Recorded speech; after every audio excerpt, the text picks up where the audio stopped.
Evangelho de Lucas, capítulo 19.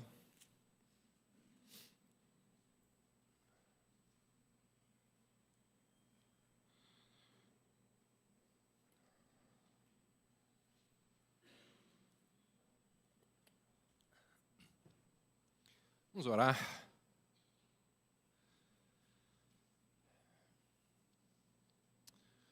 Senhor, aqui está o teu povo, teus filhos e filhas, que aqui chegam com as suas dores, angústias, preocupações. E, ó Deus, nós pedimos que todas essas angústias agora sejam sequestradas pelo Senhor, de forma que os corações e as mentes nesta hora possam estar direcionados à Tua Palavra.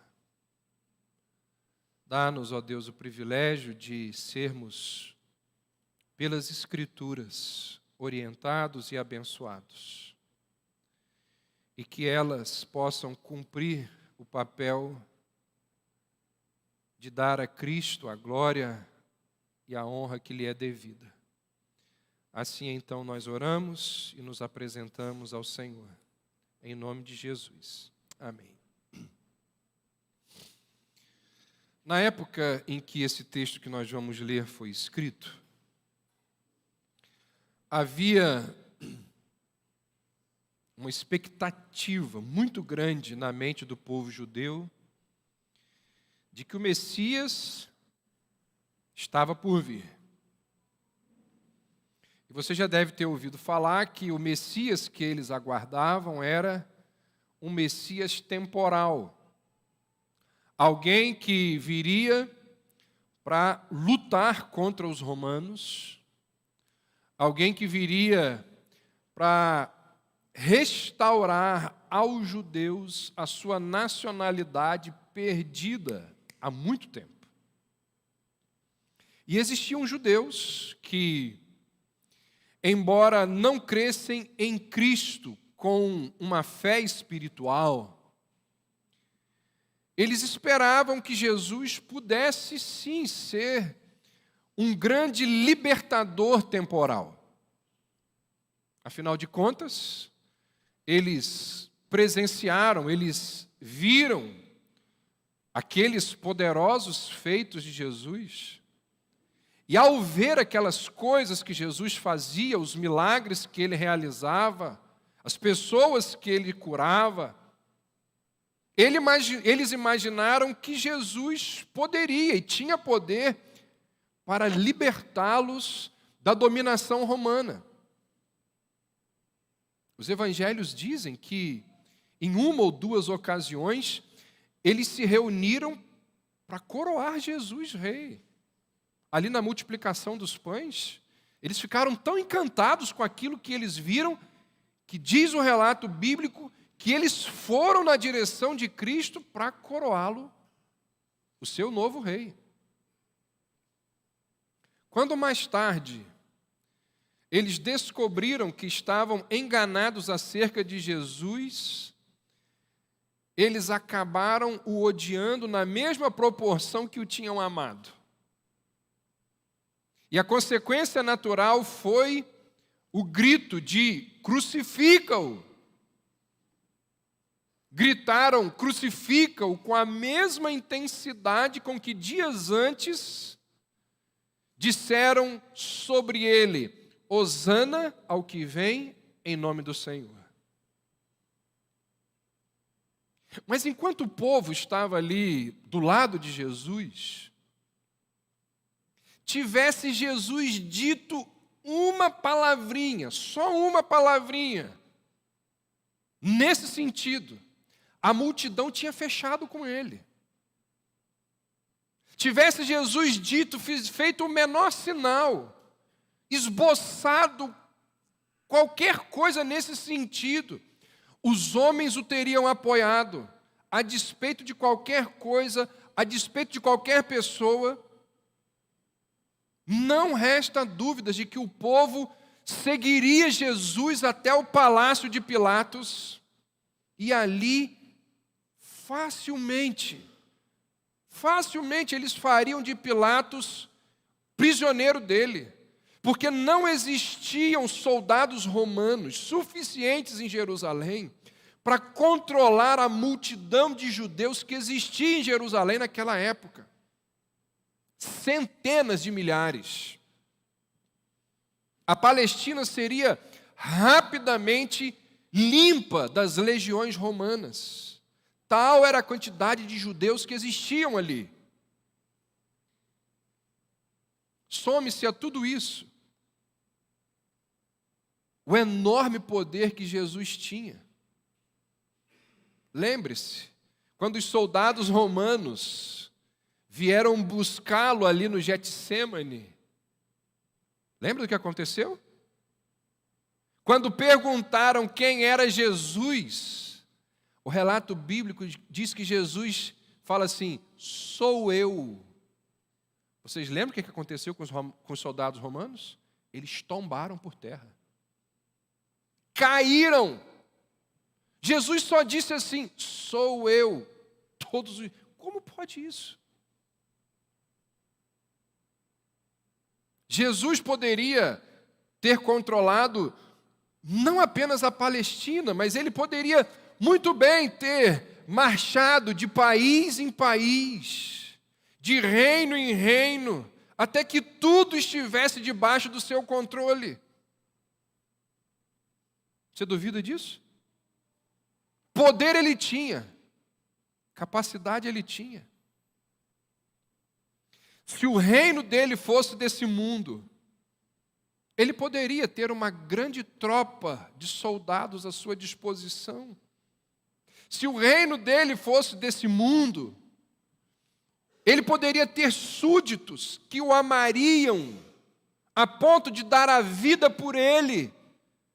Como tantos súditos ao longo da história deram as suas vidas pelos seus reis. Se o reino dele fosse desse mundo, a quantidade de soldados, de súditos, de pessoas que estavam ao lado dele, atrelado ao seu poder, ele certamente conseguiria subjugar Roma, por maior que fosse aquele império.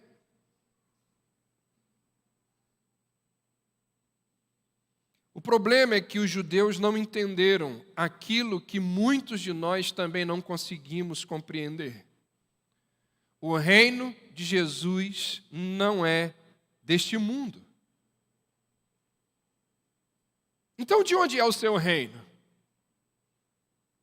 Quem são os seus súditos? Quais são as leis deste reino? O reino de Cristo, nos dizem as Escrituras, ele é completamente diferente dos modelos de reino que nós conhecemos. O reino de Cristo é um reino onde não existem seguranças, soldados, guardas, espadas, equipamentos de guerra. O reino de Cristo é um reino onde o mais pobre torna-se membro da nobreza. Se você estudou um pouquinho só de história na sua vida, você sabe que isso é impossível. Pobres não chegavam perto da realeza, dos nobres.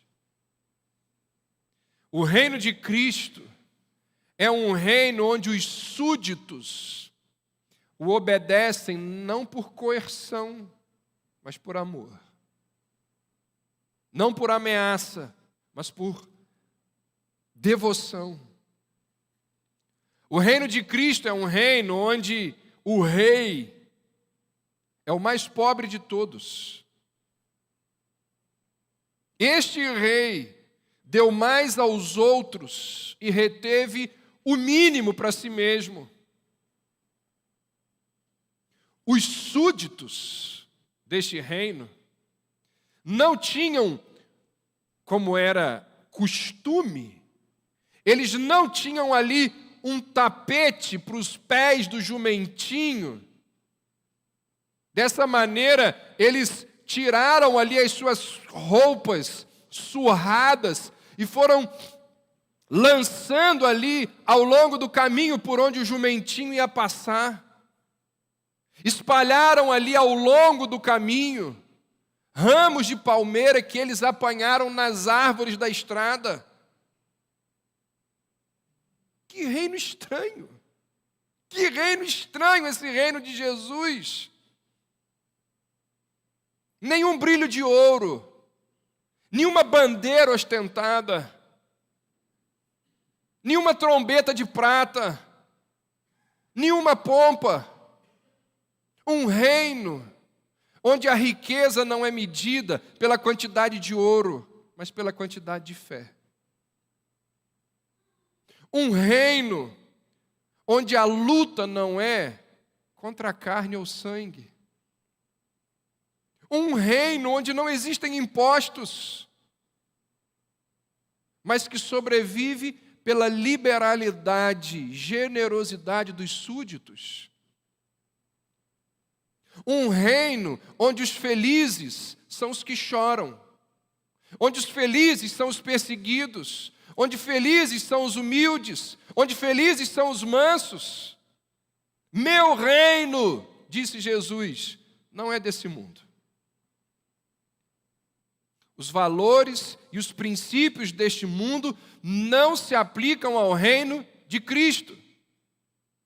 Aqueles que se dizem seus súditos são aqueles que não raciocinam de acordo ou baseado nos princípios desse mundo. A maior manifestação de triunfo deste rei não tem nada a ver com os momentos de glória dos reis terrenos. A celebração deste rei acontece quando ele está em cima de um jumentinho. Ele não tem seguranças, ele não tem soldados, ele tem apenas 12 discípulos, dos quais um deles vai traí-lo. É tudo que ele tem ali perto dele no meio da multidão. Tudo isso que eu estou descrevendo para vocês nesses últimos minutos aqui é o cenário, é o contexto e é a realidade da famosa entrada triunfal de Jesus em Jerusalém. Os triunfos, os valores, as ideologias, as promessas do reino de Deus, nada tem a ver com os triunfos, os valores, as ideologias e as promessas dessa terra. E tudo isso vai ficando cada vez mais claro, cada vez mais evidente, à medida que Jesus se aproxima do Gólgota, da cruz do Calvário. Esse texto que nós vamos ler hoje, ele descreve a narrativa da chamada Semana da Paixão. Ou seja, a última semana de Jesus aqui neste mundo. Como disse semana passada, Jesus e os discípulos chegaram em Betânia. Betânia fica muito próximo ali de Jerusalém.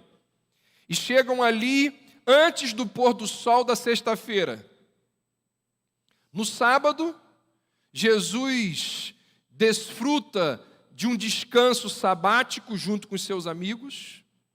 E na tarde daquele mesmo dia, Lucas não diz, mas Marcos relata lá no capítulo 14, Jesus vai participar de uma ceia em sua honra na casa de um homem chamado Simão, o leproso.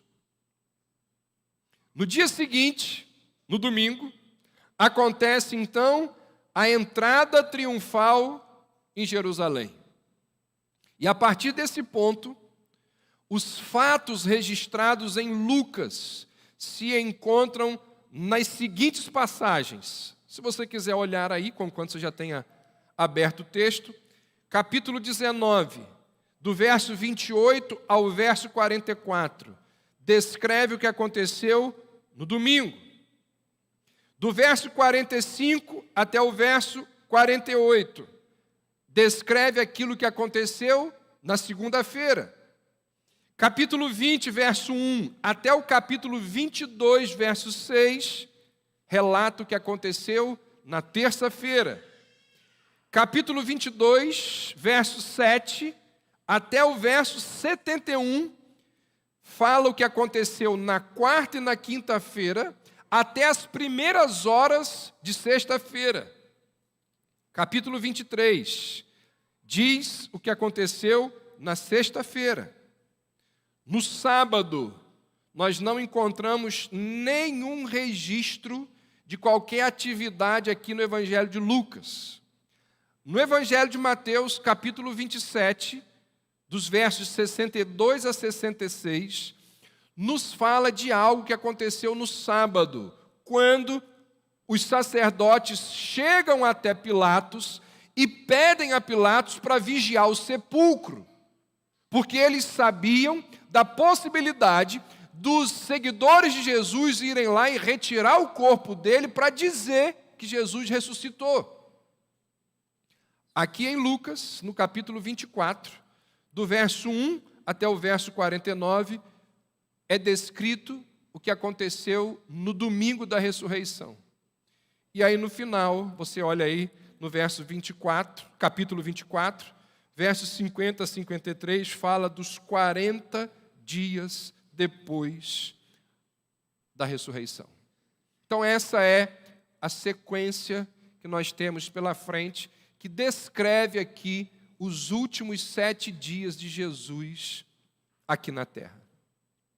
E aí, semana passada, nós tratamos aí dos versos 28 a 40 aqui do capítulo 19, e hoje nós vamos um pouquinho adiante, a partir do verso 41. Vamos ler? 19, de 41 a 44. Quando ia chegando, vendo a cidade, chorou e dizia: Ah, se conheceras por ti mesma, ainda hoje, o que é devido à paz. Mas isto agora está oculto aos teus olhos, pois sobre ti virão dias em que os teus inimigos te cercarão de trincheiras e por todos os lados te apertarão o cerco e te arrasarão, e aos teus filhos dentro de ti não deixarão em ti pedra sobre pedra, porque não reconheceste a oportunidade da tua visitação. A passagem abre nos informando que quando Jesus ia chegando em Jerusalém, ao olhar para a cidade, ele chorou. A Bíblia relata Jesus chorando em 3 oportunidades: diante do túmulo de Lázaro, lá no Getsêmani e aqui. São os três momentos nas Escrituras em que Jesus chora. Provavelmente chorou em outros momentos, mas registrado nas Escrituras são esses 3 acontecimentos. Nas outras 2 ocasiões, lá no túmulo de Lázaro e no Getsêmani, nós não encontramos a palavra grega que é utilizada para choro, que nós encontramos aqui. A palavra grega utilizada aqui no verso 41 é uma palavra muito forte. Ela traz a ideia de que Jesus ficou ofegante. Sabe aquele choro em que você chora de quase perder as forças, soluçando? Um choro intenso, em que você não apenas derrama lágrimas, em que você é tomado por um sentimento fortíssimo de lamento. É a ideia aqui. Jesus vai irromper em prantos. É um choro que é acompanhado de soluço, de gemido. É a ideia da palavra grega utilizada aqui para descrever o choro de Jesus. A Bíblia diz que Jonas, o profeta, ele olhou para a cidade de Nínive e desejou que ela fosse destruída. Jesus olhou para a cidade de Jerusalém e chorou, uma vez que ele sabia que a cidade seria destruída. Não importava para onde direcionasse o olhar, Jesus encontrava motivos para chorar. Se ele olhasse para trás, ele via que a nação desperdiçara as suas oportunidades e deixara passar, como ele vai dizer aqui, o tempo da visitação. Se ele olhasse para dentro, ele conseguia enxergar a ignorância, a cegueira espiritual no coração do povo. Ele via religiosidade, mas aquela religiosidade estava desacompanhada do conhecimento de Deus. Se ele olhasse ao redor, ele veria ali um cerimonialismo inútil, condenatório, dentro daquela religião. Como nós vamos ver nas próximas semanas, o templo tornou-se um covil de salteadores. Os líderes religiosos estavam determinados a matar o seu Messias. A cidade encontrava-se cheia de peregrinos comemorando uma festa. No entanto, o coração do povo estava pesado com os fardos da vida, com os seus pecados. Para trás, para dentro, ao redor. E quando ele olha adiante, Jesus chora, diz o texto, por causa do terrível julgamento que sobreviria à nação, à cidade e ao templo. Não sei se você sabe disso, mas no ano 70 depois de Cristo, Tito Vespasiano, imperador romano, vai sitiar Jerusalém por 143 dias.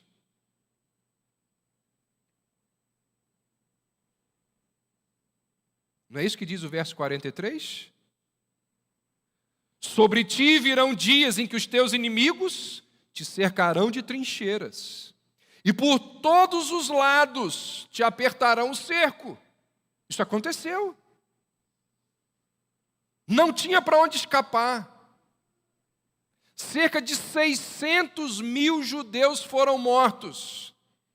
Nada se comparou a essa sangrenta e brutal invasão romana. Milhares foram feitos cativos. E por fim, eles destruíram tudo, a cidade e o templo. O mais importante historiador judeu, um homem chamado Flávio Joséfo, ele descreve aquela invasão da seguinte maneira: enquanto o santuário era queimado, não se mostrou piedade por idade, nem respeito por posição. Ao contrário, crianças e idosos, leigos e sacerdotes, igualmente foram massacrados.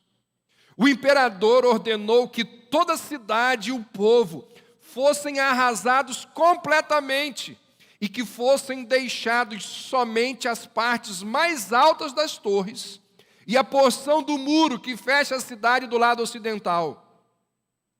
Todo o restante do muro que circunda a cidade foi tão completamente destruído que os futuros visitantes ao local não conseguiam acreditar que a cidade fora um dia habitada.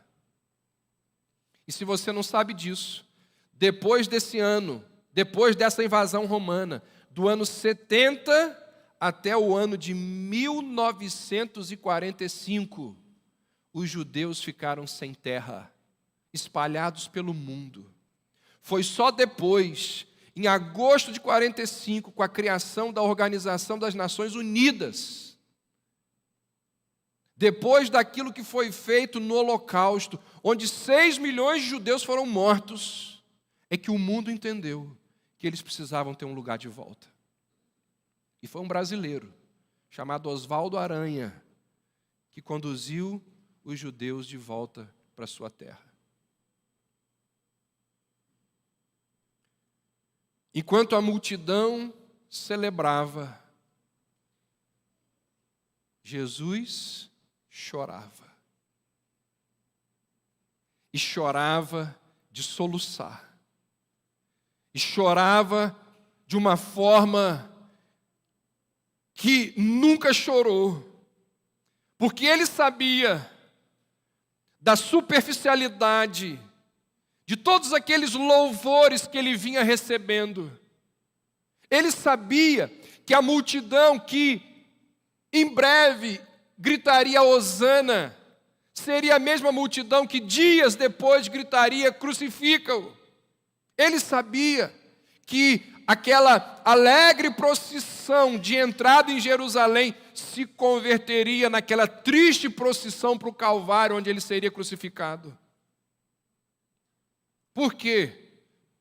Por que tudo isso aconteceu? Por que todo esse juízo veio sobre Jerusalém? Por que tantas pessoas frias, indiferentes? Por que eles não reconheceram em Cristo o Messias? Por que tudo isso? Por que o choro do Cristo? Jesus diz, porque o seu povo não se deu conta de que Deus os estava visitando. Olha o que diz o verso 42. Jesus, no seu lamento, ele diz: se conheceras por ti mesma. Sabe, quando ele está ali soluçando, chorando compulsivamente, sabe o que ele diz? Ele diz: Jerusalém, se você conhecesse. E olha como ele termina, verso 44. Não reconheceste a oportunidade da tua visitação.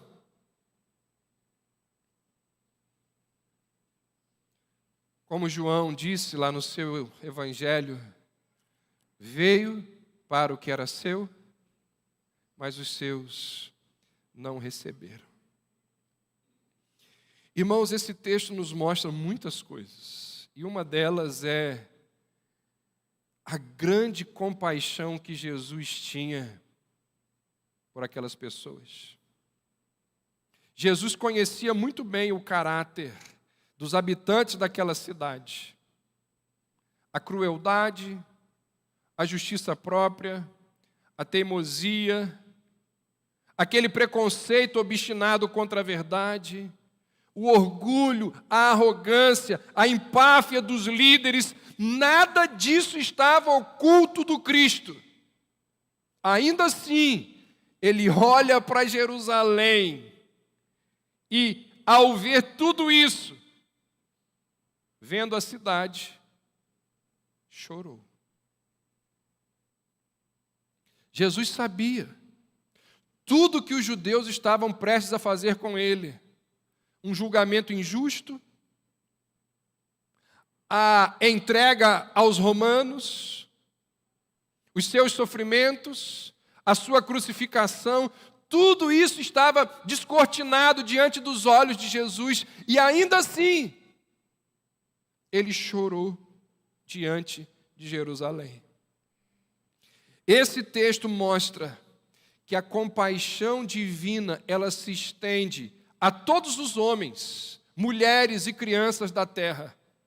Nós erramos, irmãos, nós erramos quando imaginamos que Cristo se interessa apenas pelos crentes.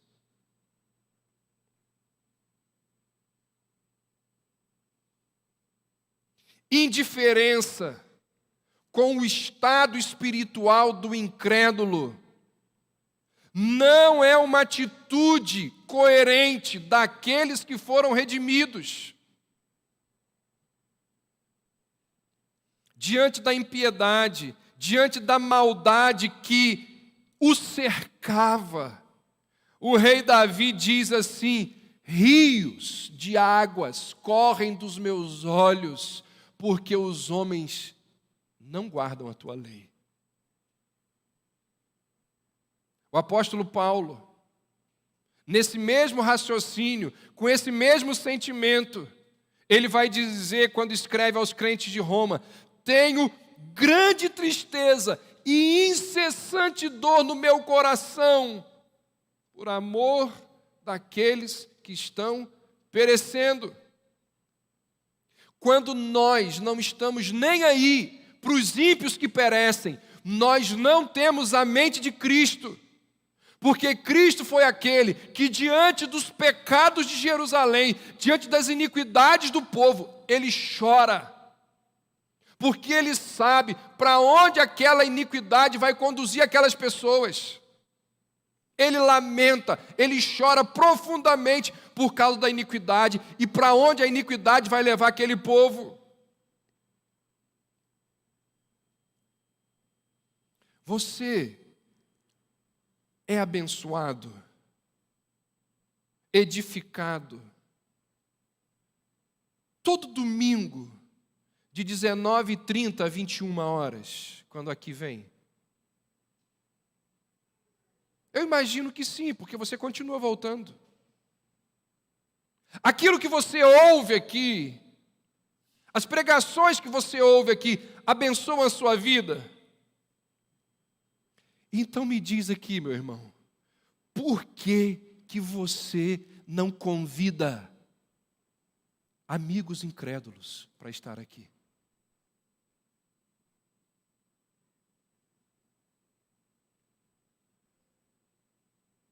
Se nós não amamos aquelas pessoas que estão perecendo, nós não temos a mente de Cristo.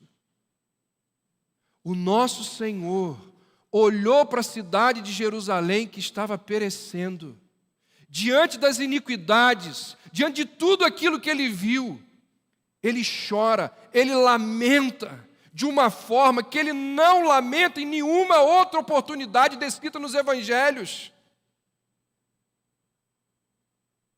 Você realmente acredita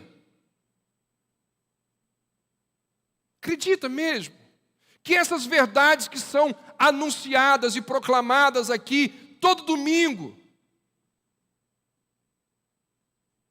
você acha que elas são poderosas para mudar comportamentos, transformar hábitos? Você realmente acredita que essas verdades que aqui são anunciadas, elas podem restaurar casamentos, iluminar mentes doentias? Então eu te pergunto, por quê? Por que você não convida incrédulos da sua casa, do seu trabalho, próximo a você, para estarem aqui ouvindo as Escrituras? As pessoas próximas a nós estão perecendo e nós não estamos nem aí para elas. Isso não é ter a mente de Cristo. O texto diz que Jesus, vendo a cidade, ele chorou. Irmãos, nós precisamos ter compaixão dos nossos amigos que estão perecendo. É uma atitude de grande compaixão quando nós tentamos colocá-los diante das Escrituras.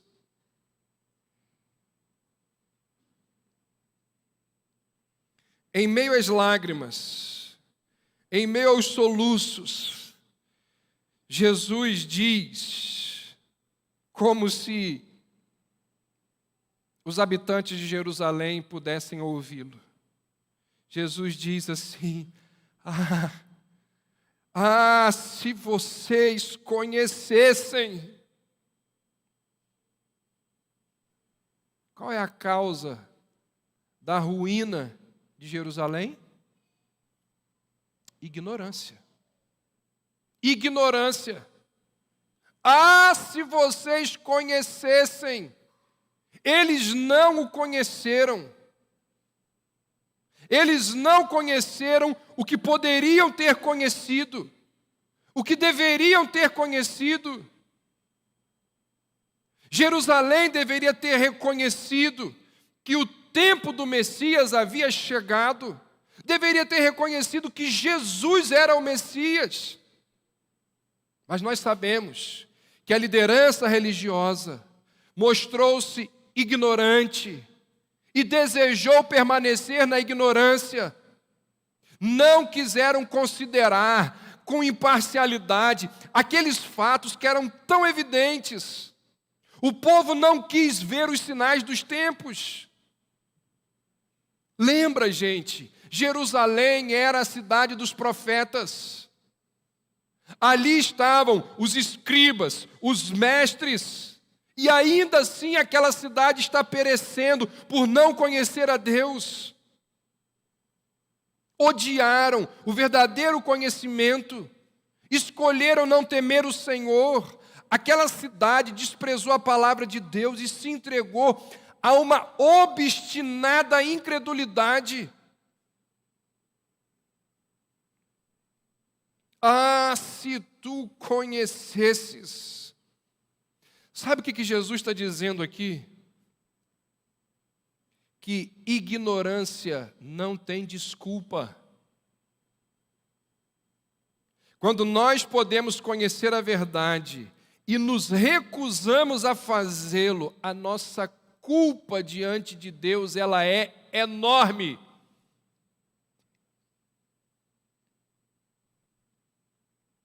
Saiba disso. Existe um nível de conhecimento pelo qual todos nós somos responsáveis. Se, por negligência, por preconceito, não chegamos a conhecer a verdade, sofreremos consequências. Se tu conhecesses. Eu pergunto a você, você vive de acordo com a luz que você possui?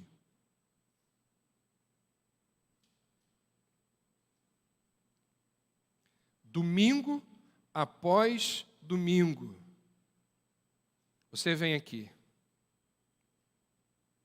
E quando aqui vem, é exposto a doutrinas, é exposto a preceitos, é colocado diante de verdades. E eu te pergunto, de que maneira essas verdades que aqui são expostas têm modificado a sua agenda?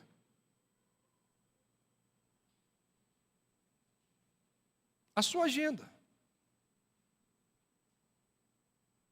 Essas doutrinas têm feito de você uma pessoa melhor, uma pessoa mais paciente, uma pessoa bondosa, uma pessoa generosa. O que você aqui ouve, o que você aqui aprende, faz com que você, no seu dia a dia, na sua terça-feira à tarde, se transforme numa pessoa mais parecida com Cristo ao lidar com o outro. Aquelas pessoas que estão diante de você, que precisam do seu favor, que precisam do seu serviço, que precisam do seu conhecimento, elas são por você abençoadas. Você se coloca no lugar delas, você pensa nelas. Por que, gente, que num país com milhões e milhões e milhões de evangélicos, existe uma sociedade tão depravada, porque os evangélicos não fazem diferença nenhuma. Nós deveríamos ser, nessa sociedade, os melhores professores, os melhores médicos, os melhores dentistas, os melhores engenheiros, os melhores pintores, os melhores, sempre os melhores. As pessoas deveriam olhar para a gente e dizer assim: nossa! Por quê?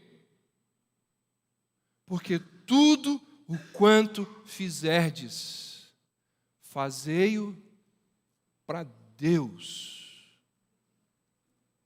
de coração, como se você estivesse servindo ao Senhor.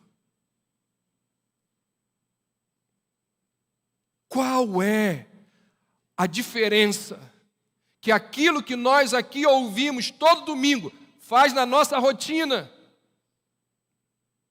Ignorância é algo gravíssimo.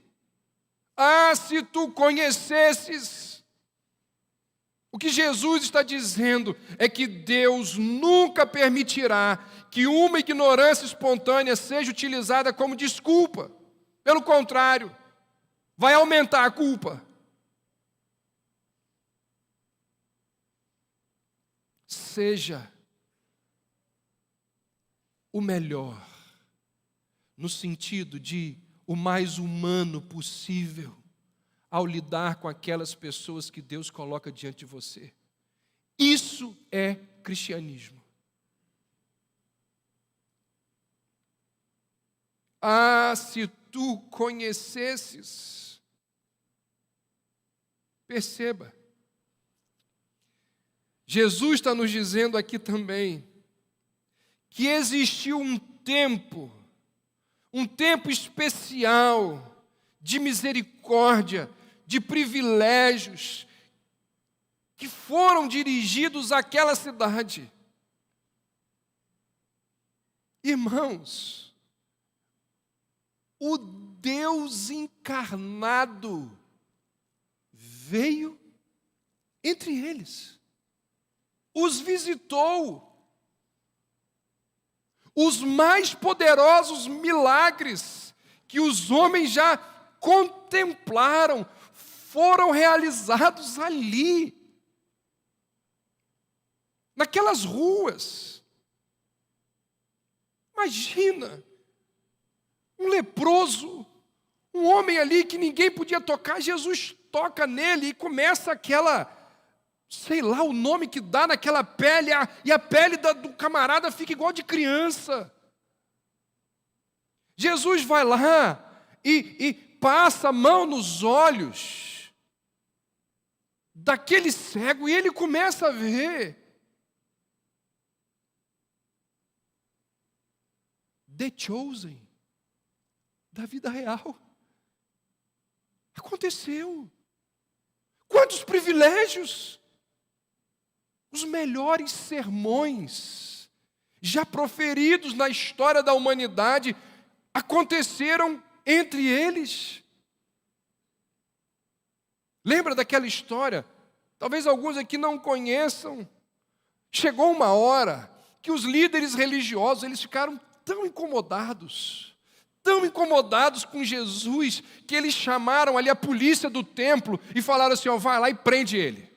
Chega. Mas por causa de quê? Prende e traz. Os homens foram lá, os guardas foram lá, e quando eles chegaram lá, Jesus está fazendo o quê? Pregando. E Jesus prega, e Jesus prega, e Jesus prega. Daqui a pouco os guardas voltam, e os superiores deles perguntam: cadê ele? Trouxemos não. Por causa de quê? Aconteceu alguma coisa? Não. Aconteceu o quê? Aconteceu que ninguém no mundo pregou da maneira que ele prega. Nós não tivemos condições de prendê-lo. Você entende isso? Quantos privilégios aqueles homens, aquelas pessoas tiveram. E apesar de tudo isso, os habitantes daquele lugar desprezaram a visitação especial que veio dos céus.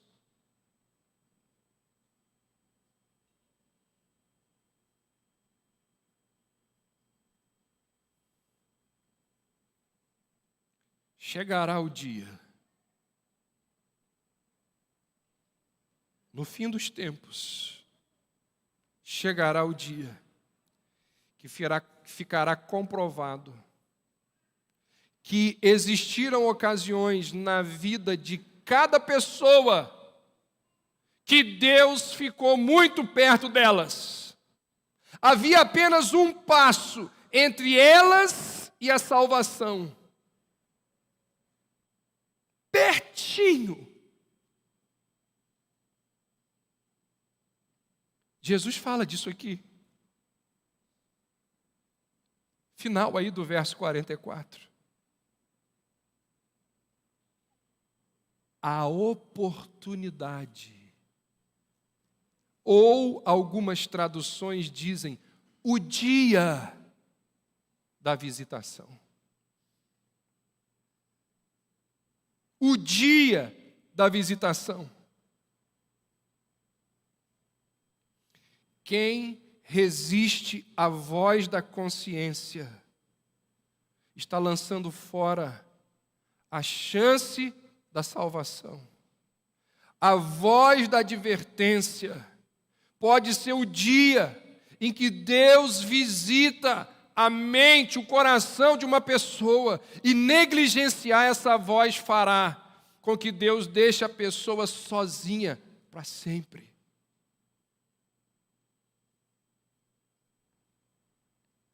Quais são as oportunidades que Deus tem dado a você? O que você tem feito com essas oportunidades que o Senhor tem lhe dado?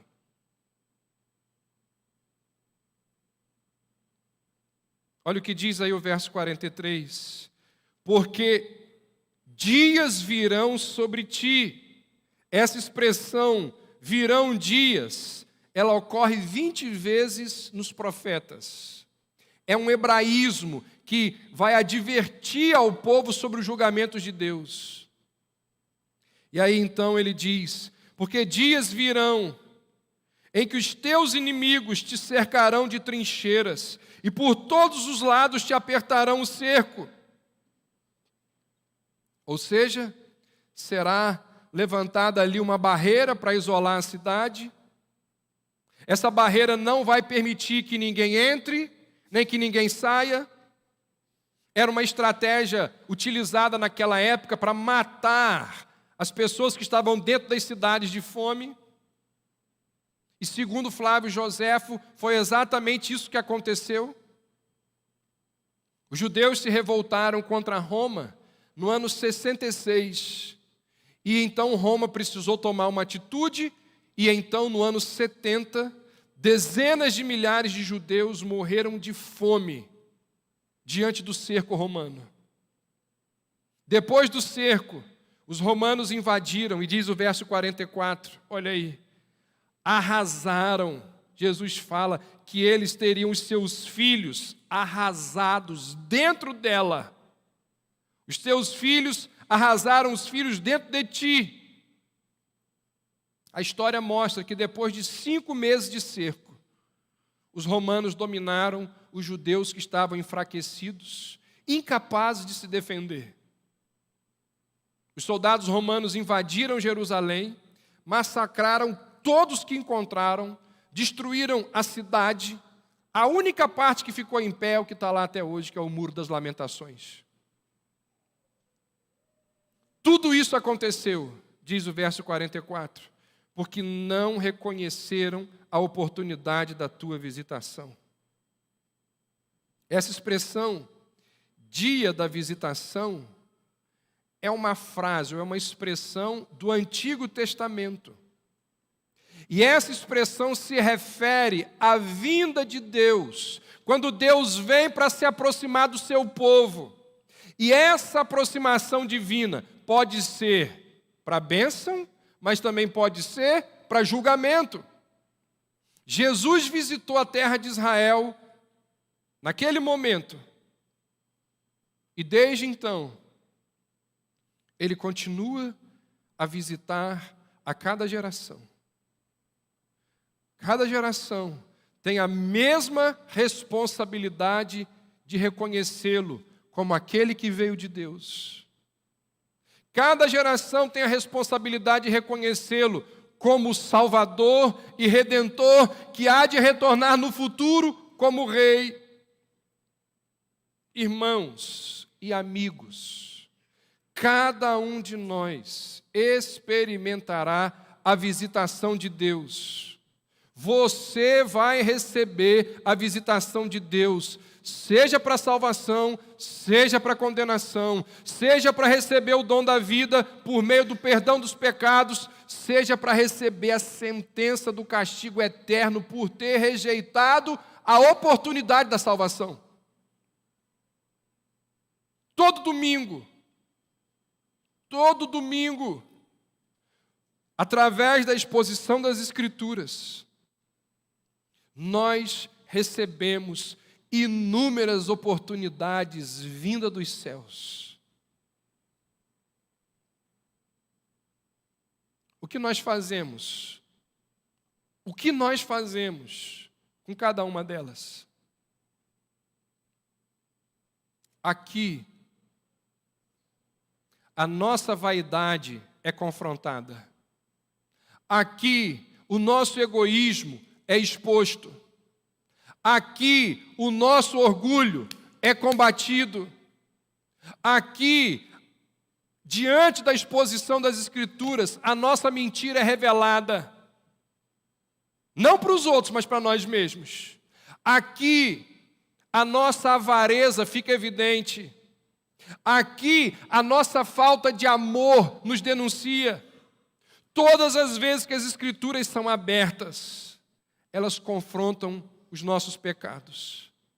E ao confrontar os nossos pecados, Cristo nos chama a uma mudança de vida. Ao confrontar os nossos pecados, o Espírito de Deus nos conclama a deixarmos os nossos pecados.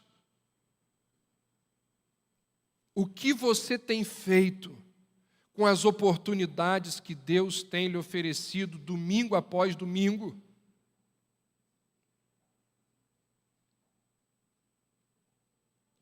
Inclinai os ouvidos e vinde a mim. Ouvi e a vossa alma viverá. Buscai o Senhor enquanto se pode achar. Invocai-o enquanto está perto. Deixe o perverso o seu caminho. Deixe o iníquo os seus pensamentos e converta-se ao Senhor, que se compadecerá dele, e volte-se para o nosso Deus, porque é rico em perdoar. Sabe o que levou Israel à ruína? Ignorância. Privilégios que foram concedidos. E eles desprezaram. Irmãos, todo domingo nós estamos aqui. E nós, muitas vezes, não conseguimos enxergar, ouvir, perceber o privilégio que temos aqui. Pode ser que a familiaridade nos atrapalhe.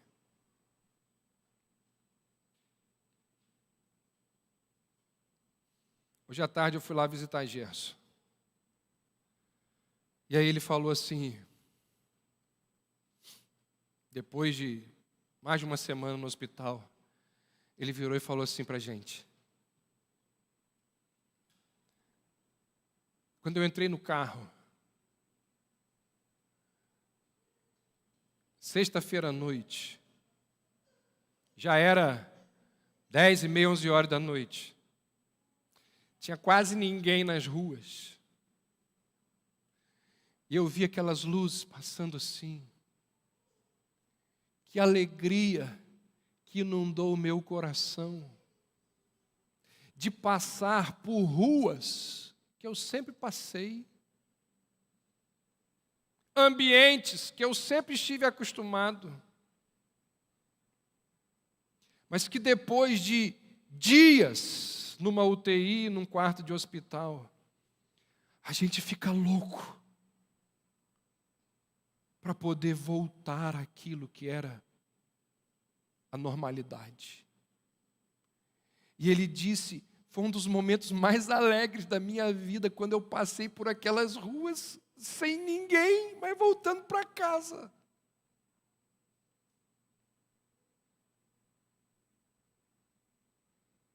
Cuidado, para que esse momento aqui não se transforme em algo tão familiar a você, tão costumeiro. Domingo passado você estava aqui, hoje você está aqui, domingo que vem você vai estar de novo. E essa familiaridade pode roubar de você a compreensão do privilégio que você tem de estar aqui, das coisas que você ouve aqui, das verdades que confrontam o seu coração quando aqui você está. Ah, Jerusalém! Ah, se você conhecesse o dia da visitação. Que Deus nos ajude a nunca tratarmos esse momento de forma corriqueira, porque não existe um único domingo que seja igual ao outro domingo. Não existe uma exposição da palavra que seja igual a outra exposição da palavra. Que Deus nos ajude a não perdermos as oportunidades da visitação do Senhor. Vamos orar. Ó Deus, que a Tua palavra pregada às nossas mentes e corações possam ir corrigindo as expectativas erradas que temos sobre o Teu reino, sobre o Teu agir e sobre quem Tu és. Pedimos perdão, Senhor, pelos pecados que tanto trazem desgosto ao Senhor. Ajuda-nos a buscarmos a Tua vontade e a desejarmos um estilo de vida que honre a Cristo.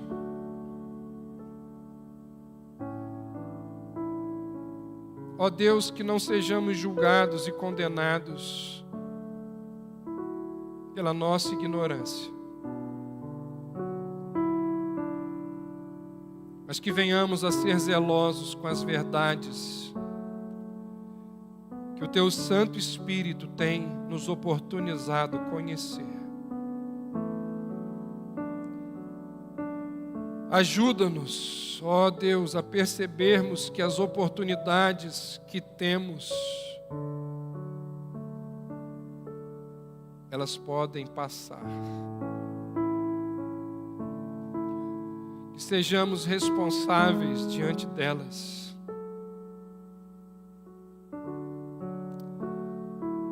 Louvamos o Teu nome por Jesus, o nosso Salvador. Que mesmo sabendo de tudo que o aguardava ali em Jerusalém, resolutamente ele foi na direção da cruz. E assim nos trouxe redenção. E assim conquistou para nós tão grande salvação. A Ele seja a glória, o louvor para todo sempre. Amém. Se você gostou desse conteúdo, deixe o seu like, compartilhe o vídeo e ative as notificações para sempre ser informado sobre novos vídeos do nosso canal.